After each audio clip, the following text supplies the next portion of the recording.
the same time, I've worked on sites where I was excavating an anaerobic site, which means no oxygen in flood silts.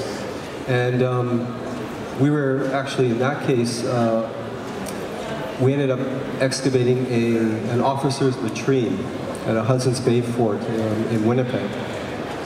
And so the latrine itself was probably 250 years old, not very old, especially by European standards, but old by North American standards. And the preservation was such that Center of Disease Control had to come in to determine that we weren't releasing smallpox virus. And at the same time, the preservation was such that you could read the newspapers that the officers wiped their bums with. So preservation is very much a case of a hit and miss. Open burials quite often don't leave much behind.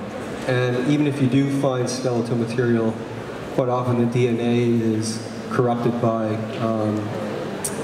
water flow and various other organic movement through the soils.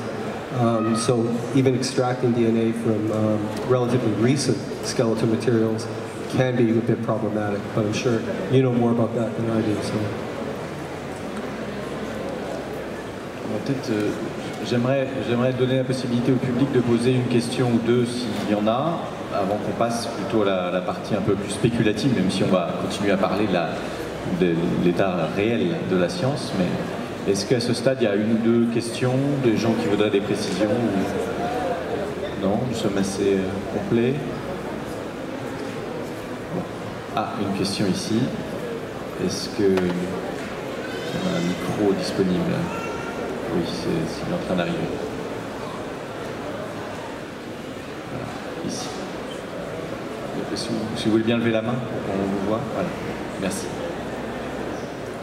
Oui, donc vous avez parlé pour l'instant du coup des conservations, on va dire, accidentelles ou environnementales, et on n'a pas du tout évoqué le cas de la conservation, surtout dans le cas de l'archéologie, je suppose, de la conservation qui aurait été volontaire et par une culture en partie, même si on connaît les momies et que ça fait partie du titre de la conf. Il y en a peut-être d'autres moyens qui seraient moins connus. Et alors, quels sont les moyens artificiels que vous connaissez de préserver des corps? Alors, il y a le froid. La cryogénisation, oui. Voilà. Et alors, est-ce que ça préserve bien, ça? Est-ce que les tissus sont préservés? Qu'est-ce qu'on appelle préserver, finalement, dans ces perspectives-là? Parce que quand on parle de la thanatopraxie des momies, on parle tout de même de techniques qui préserve un maximum, je dirais, beaucoup plus que la taxidermie. La taxidermie, c'est du maquillage, enfin, on fabrique un mannequin. Hein. Par contre, effectivement, la thanatopraxie, c'est quelque chose dans lequel on conserve un maximum de choses. Mais tout de même, une momie qui se réveille, une des raisons pour lesquelles elle est assez fâchée, c'est qu'elle n'a plus de cerveau. Hein. On lui a enlevé le cerveau par les narines. Bon. Donc, quand on parle de préservation, il y a tout de même un certain nombre de choses qui ne sont pas préservées. Alors, si je me souviens bien, les Égyptiens récupéraient un maximum d'organes pour les mettre dans des canopes, des petits vases, pour permettre aux défunts de se reconstituer une fois qu'ils seraient relevés par les dieux. Bon, je suis approximatif sur ma culture égyptologique. Mais le cerveau, en tout cas, il n'en reste pas grand-chose.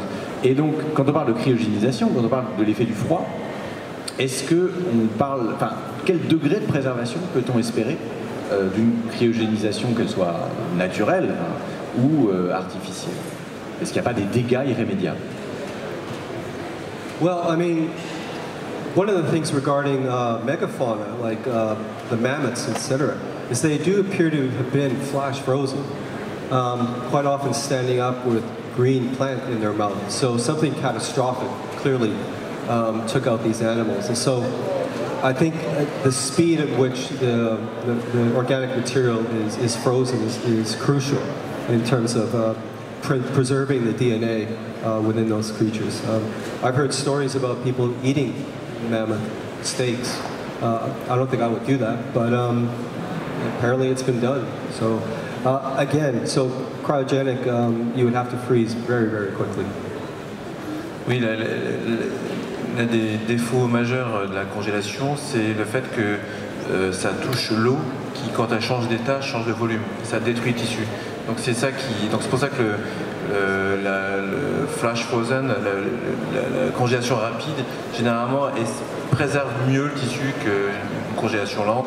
Et nous, par exemple, en biologie, on substitue l'eau par des éléments qui ne vont pas se déformer au moment de la congélation et qui préservent les cellules. On peut ensuite faire revenir à la vie. En sciences naturelles en plus en général, pour les organes, en fait, on utilise ou on utilisait encore au muséum jusqu'à récemment du Forbol. Bon, maintenant il est remplacé par de l'alcool et ça fait partie de certaines techniques en fait de préservation. Finalement, on pourrait définir la préservation comme la conservation à terme, alors moyen, court ou long terme, de structures morphologiques vivantes autrefois. Pour rebondir sur mes momies, j'ai eu la chance de voir au British Museum une exposition sur certaines momies pour lesquelles des techniques maintenant d'imagerie permettent d'évaluer par exemple, donc effectivement il n'y a pas de cerveau, tous les organes ne sont pas toujours là, mais par exemple l'arbre vasculaire, l'état de l'arbre vasculaire, et se rend compte que par exemple des momies avaient des plaques d'athérome, donc c'est des plaques liées à l'accumulation de cholestérol, c'est un peu mon domaine. Il y a d'autres observations qui ont permis de voir que à cette époque apparemment une des premières causes de mortalité était aussi des affections au niveau dentaire. L'hygiène dentaire n'étant pas excellente, énormément d'affections laissent des traces qu'on peut observer par imagerie, qu'on peut même ensuite reconstruire en impression 3D pour vraiment avoir le motif sous les yeux et pouvoir étudier ça. Et bien sûr, il y a aussi les techniques utilisées la thanatopraxie, c'est aussi actuellement tout ce qui est la préparation du corps avant l'enterrement, lorsqu'il y a présentation d'un corps. Ici, on ne parle pas d'aller, pour le coup, d'aller piller pour l'instant de cimetière, du moins pas encore. Alors, y a-t-il une autre question sur l'aspect technique avant qu'on passe à la spéculation? Non, spéculation. On va voir. Je rebondis sur les pilleurs de cimetières qui existaient en fait au Moyen-Âge, voire même avant, et c'était finalement les premiers proto-médecins qui avaient besoin de spécimens en fait pour études et dissection. Et vu que c'était interdit, notamment par le clergé, ils allaient en douce déterrer certains cadavres pour pouvoir en fait mieux comprendre ce qu'il y avait à l'intérieur ce qu'il y a à l'intérieur de notre organisme. Oui, une autre manière de faire parler un corps, finalement, l'autopsie. Hein. Enfin, c'est pas tellement notre sujet là, mais effectivement, ça en fait partie.